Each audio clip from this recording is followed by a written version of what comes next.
Садыр абамды алып кирип алып соодаласа, Садыр абам көнбөй койгон экен. Вообще мен жокмун. Анан ошондо эжемди камайт. Эжемди камаганда эжемди сразу эле алып барып туруп СИЗО 1-ге киргизди. Анан биз андан мурун байкемди чуркап жүргөнбүз. Ошону чыгаралы деп анан аны карабай калдык уже. Аял киши түрмөгө киргенде ал тем более биринчи СИЗО 1-ге киргизип койду да аяк. Ай кишини эле тегерен ошо түрмө СИЗОдун алдында эле жүрүп калдык. Анан ошону камагандан кийин анан Садыр абама барган экен түрмөгөчү.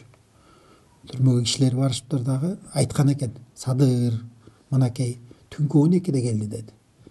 12-лерде келип, Садыр менин мына эжеңди камалды. Эми сен отказ бер Кумтөрдөн. Азыр мына түнкү 12, мына азыр резиденцияда азыр Атамбаев күтүп отурат. Барып ошол жака жолугалы. Сен кечирим сурагын. Кечирим сурап, 1 жыл Кумтөр боюнча ооз ачпайм десең, азыр чыгасың да алып барып кайра депутат болосуң. Эжең да чыгат. Аны кылбасамчы десе, кылбасаң ошо мени айтыптыр, иниңди камайбыз, агаңды камайбыз деген экен. Анан эми болуптур, иним го, эми гос жумуштарда иштеп жүрдү. Ага бирдеме чаптап, жармаштырып камасаңар окшошот.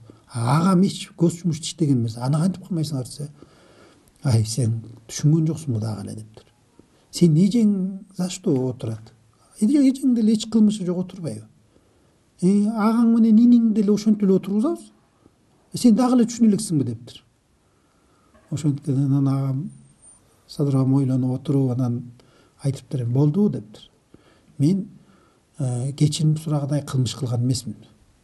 Мен эч убакта кечирим сурабайм. Мейли камасаңар агамды өз күнүн, инимди өз күнүн өзү көрөт. Эжем дагы өз күнүн өзү көрөт. 80-де атам бар айылда, 70-те энем бар, ошону алып барып кошо камагыла. Чыккыла мага деп. Түнкү 2-лер болду, чейин сүйлөшүп отурган 2-де да мен эс алам чыккыла болду.